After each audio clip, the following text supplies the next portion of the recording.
بسم الله الرحمن الرحيم. الحمد لله الذي أنزل على عبده الكتاب ولم يجعل له عوجا قيما لينذر بأسا شديدا من لدنه ويبشر المؤمنين الذين يعملون الصالحات أن لهم أجرا حسنا ماكثين فيه أبدا وينذر الذين قالوا اتخذ الله ولدا ما لهم به من علم ولا لآبائهم كبرت كلمة تخرج من أفواههم إن يقولون إلا كذبا فلعلك باخع نفسك على آثارهم إن لم يؤمنوا بهذا الحديث أسفا إنا جعلنا ما على الأرض زينة لها لنبلوهم أيهم أحسن عملا وإنا لجاعلون ما عليها صعيدا جرزا أم حسبت أن أصحاب الكهف والرقيم كانوا من آياتنا عجبا إذ أوى الفتية إلى الكهف فقالوا ربنا آتنا من لدنك رحمة وهيئ لنا من أمرنا رشدا فضربنا على آذانهم في الكهف سنين عددا ثم بعثناهم لنعلم أي الحزبين أحصى لما لبثوا أمدا نحن نقص عليك نبأهم بالحق إنهم فتية آمنوا بربهم وزدناهم هدى وربطنا على قلوبهم إذ قاموا فقالوا ربنا رب السماوات والأرض لن ندعو من دونه إلها لقد قلنا إذا شططا هؤلاء قوم اتخذوا من دونه آلهة لولا يأتون عليهم بسلطان بين فمن أظلم ممن افترى على الله كذبا وإذ اعتزلتموهم وما يعبدون إلا الله فأووا إلى الكهف ينشر لكم ربكم من رحمته ويهيئ لكم من أمركم مرفقا وترى الشمس إذا طلعت تزاور عن كهفهم ذات اليمين وإذا غربت تقرضهم ذات الشمال وهم في فجوة من ذلك من آيات الله من يهد الله فهو المهتد ومن يضلل فلا تجد له وليا مرشدا وتحسبهم أيقاظا وهم رقود ونقلبهم ذات اليمين وذات الشمال وكلبهم باسط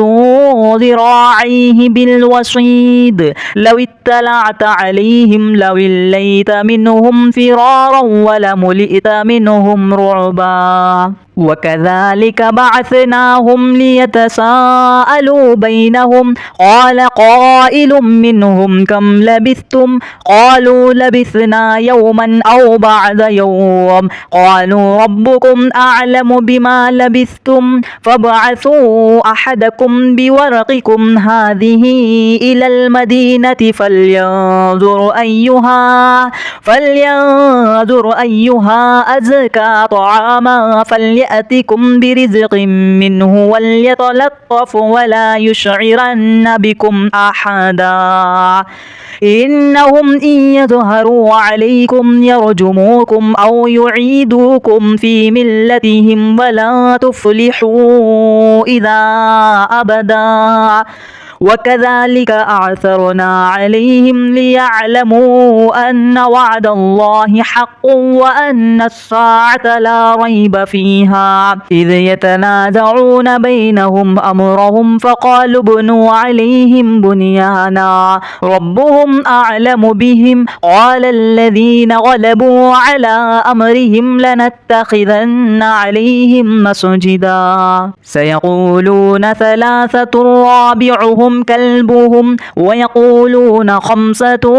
سادسهم كلبهم رجما بالغيب ويقولون سبعة وثامنهم كلبهم قل ربي أعلم بعدتهم ما يعلمهم إلا قليل فلا تمار فيهم إلا مراء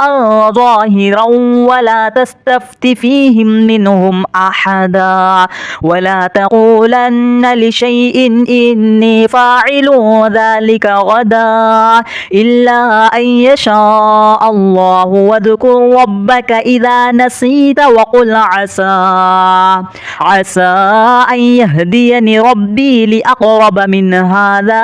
رشدا ولبثوا في كهفهم 300 سنين وازدادوا 9 قل الله أعلم بما لبثوا له غيب السماوات والأرض أبصر به وأسمع ما لهم من دونه من ولي ولا يشرك في حكمه أحدا واتل ما أوحي إليك من كتاب ربك لا مبدل لكلماته ولا تجد من دونه ملتحدا واصبر نفسك مع الذين يدعون ربهم بالغداة والعشي يريدون وجهه ولا تعد عيناك عنهم تريد زينة الحياة الدنيا ولا تطع من أغفلنا قلبه عن ذكرنا واتبع هواه وكان أمره فرطا وقل الحق من ربكم فمن شاء فليؤمن ومن شاء فليكفر إنا أعتدنا للظالمين نارا أحاط بهم سرادقها وإن يستغيثوا يغاثوا بماء كالمهل يشوي الوجوه بئس الشراب وساءت مرتفقا إن الذين آمنوا وعملوا الصالحات إنا لا نضيع أجر من أحسن عملا أولئك لهم جنات عدن تجري من تحتهم الأنهار يحلون فيها من أساور من ذهب ويلبسون ثيابا خضرا من سندس واستبرق متكئين فيها على الأرائك نعم الثواب وحسنت مرتفقا واضرب لهم مثلا رجلين جعلنا لأحدهما جنتين من أعناب وحففناهما بنخل وجعلنا بينهما زرعا كلتا الجنتين آتت أكلها ولم تظلم منه شيئا وفجرنا خلالهما نهرا وكان له ثمر فقال لصاحبه وهو يحاوره أنا أكثر منك مالا وأعز نفرا ودخل جنته وهو ظالم لنفسه قال ما أظن أن تبيد هذه أبدا وما أظن الساعة قائمة ولئن رددت إلى ربي لأجدن خيرا منها منقلبا قال له صاحبه وهو يحاوره أكفرت بالذي خلقك من تراب ثم من نطفة ثم سواك رجلا لكن هو الله ربي ربي ولا أشرك بربي أحدا ولولا إذ دخلت جنتك قلت ما شاء الله لا قوة إلا بالله إن ترني أنا أقل منك مالا وولدا فعسى ربي أن يؤتيني خيرا من جنتك ويرسل عليها حسبانا من السماء فتصبح سعيدا زلقا أو يصبح ماؤها غورا فلا تستطيع له طلبا وأحيط بثمره فأصبح يقلب كفيه على ما أنفق فيها وهي خاضعة على عروشها ويقول يا ليتني لم أشرك بربي أحدا ولم تكن له فئة ينصرونه من دون الله وما كان منتصرا هنالك الولاية لله الحق هو خير ثوابا وخير عقبا واضرب لهم مثل الحياة الدنيا كماء إن أنزلناه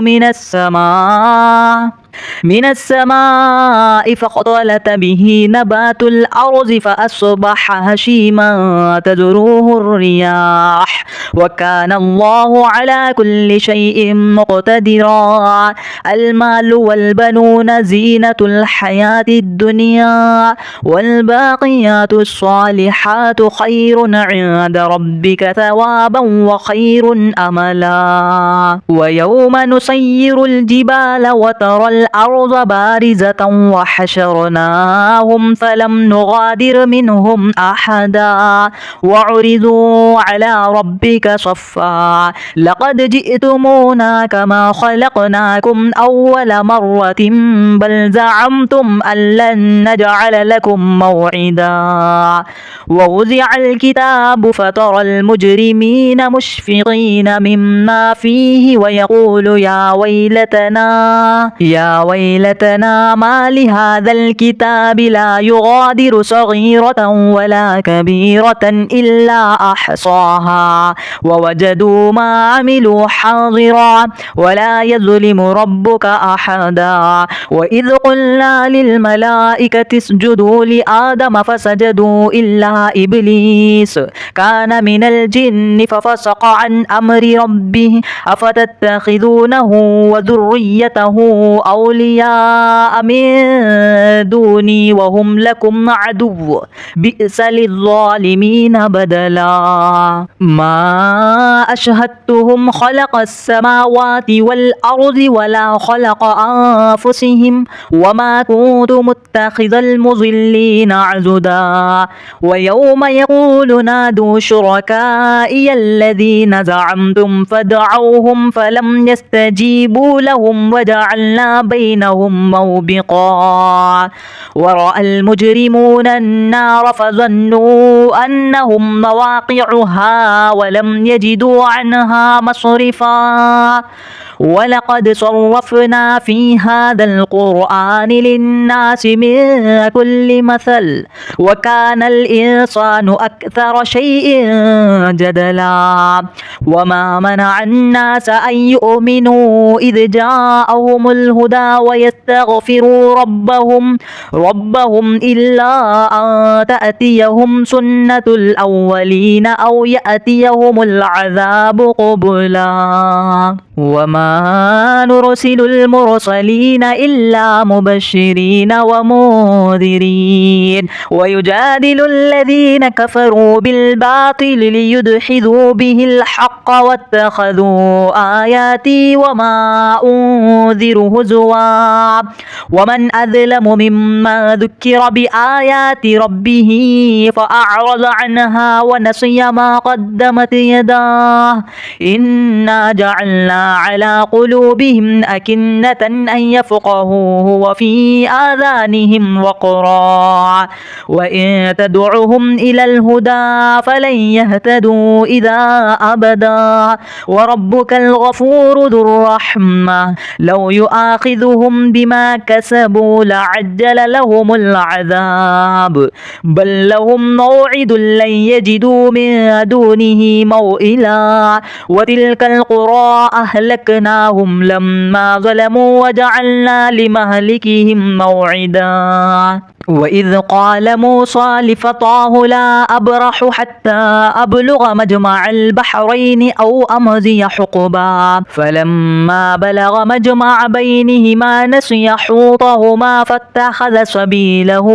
في البحر سربا فلما جاوز قال لفتاه آتنا غداءنا لقد لقينا من سفرنا هذا نصبا قال أرأيت إذ أوينا إلى الصخرة فإني نسيت الحوت وما أنسانيه إلا الشيطان أن أذكره واتخذ سبيله في البحر عجبا قال ذلك ما كنا نبغي فارتد على آثارهما قصصا فوجد عبدا من عبادنا آتيناه رحمة من عندنا وعلمناه من لدنا علما قال له موسى هل أتبعك على أن تعلمني مما علمت رشدا قال إنك لن تستطيع معي صبرا وكيف تصبر على ما لم تحط به خبرا قال ستجدني إن شاء الله صابرا ولا أعصي لك أمرا قال فإن اتبعتني فلا تسألني عن شيء حتى أحدث لك منه ذكرا فانطلقا حتى إذا ركب في السفينة خرقها قال أخرقتها لتغرق أهلها لقد جئت شيئا إمرا قال ألم أقل إنك لن تستطيع معي صبرا قال لا تؤاخذني بما نسيت ولا ترهقني من عمري عسرا فانطلقا حتى إذا لقي غلاما فقتله قال أقتلت نفسا زكية بغير نفس لقد جئت شيئا نكرا قال ألم أقل لك إنك لن تستطيع معي صبرا قال إن سألتك عن شيء بعدها فلا تصاحبني قد بلغت من لدني عذرا فانطلقا حتى إذا أتيا أهل قرية استطعما أهلها فأبوا أن يضيفوهما فوجد فيها جدارا يريد أن ينقض فأقامه قال لو شئت لاتخذت عليه أجرا قال هذا فراق بيني وبينك سأنبئك بتأويل ما لم تستطيع عليه صبرا أما السفينة فكانت لمساكين يعملون في البحر فأردت أن أعيبها وكان وراءهم ملك يأخذ كل سفينة غصبا وأما الغلام فكان أبواه مؤمنين فخشينا أن يرهقهما طغيانا وكفرا فأردنا أن يبدلهما ربهما خيرا منه زكاة وأقرب رحما وأما الجدار فكان لغلامين يتيمين في المدينة وكان تحته كنز لهما وكان أبوهما صالحا فأراد ربك أن يبلغا أشدهما ويستخرجا كنزهما جاوزهما رحمة من ربك وما فعلته عن أمري ذلك تأويل ما لم تستطع عليه صبرا ويسألونك عن ذي القرنين قل سأتلو عليكم منه ذكرا إنا مكنا له في الأرض وآتيناه من كل شيء سببا فأتبع سببا حتى إذا بلغ مغرب الشمس وجدها تغرب في عين حمئة ووجد عندها قوما قلنا يا ذا القرنين إما أن تعذب وإما أن تتخذ فيهم حسنا قال أما من ظلم فسوف نعذبه ثم يرد إلى ربه فيعذبه عذابا نكرا وأما من آمن وعمل صالحا فله جزاء الحسنى وسنقول له من أمرنا يسرا ثم أتبع سببا حتى إذا بلغ مطلع الشمس وجدها تطلع على قوم لم نجعل لهم من دونها سترا كذلك وقد أحطنا بما لديه خبرا ثم أتبع سببا حتى إذا بلغ بين السدين وجد من دونهما قوما لا يكادون يفقهون قولا قالوا يا ذا القرنين إنا يأجوج ومأجوج مفسدون في الأرض فهل نجعل لك خرجا على أن تجعل بيننا وبينهم سدا قال ما مكني فيه ربي خير فأعينوني بقوة أجعل بينكم وبينهم ردما آتوني زبر الحديد حتى إذا ساوى بين السدفين قال انفخوا حتى إذا جعله نارا قال آتوني أفرغ عليه قطرا فما استطاعوا أن يظهروه وما استطاعوا له نقبا قال هذا رحمة من ربي فإذا جاء وعد ربي جعله دكا وكان وعد ربي حقا وتركنا بعضهم يومئذ يموج في بعض ونفخ في السور فجعلناهم جماعا وأعرضنا جهنم يومئذ للكافرين عرضا الذين كانت أعينهم في غطاء عن ذكري وكانوا لا يستطيعون سمعا أفحسب الذين كفروا أن يتخذوا عبادي من دوني أولياء إنا أعتدنا جهنم للكافرين نزلا قل هل ننبئكم بالأخسرين أعمالا الذين ضل سعيهم في الحياة الدنيا وهم يحسبون أنهم يحسنون صنعا أولئك الذين كفروا بآيات ربهم ولقائه فحبطت أعمالهم فلا نقيم لهم يوم القيامة وزنا كذلك جزاؤهم جهنم بما كفروا واتخذوا آياتي ورسلي هزوا إن الذين آمنوا وعملوا الصالحات كانت لهم جنات الفردوس نزلا خالدين فيها لا يبغون عنها حولا قل لو كان البحر مدادا لكلمات ربي لنفد البحر قبل أن تنفد كلمات ربي ولو جئنا بمثله مددا قل إنما أنا بشر مثلكم يوحى إلي أنما إلهكم إله واحد فمن كان يرجو لقاء ربه فليعمل عملا صالحا ولا يشرك بعبادة ربه أحدا.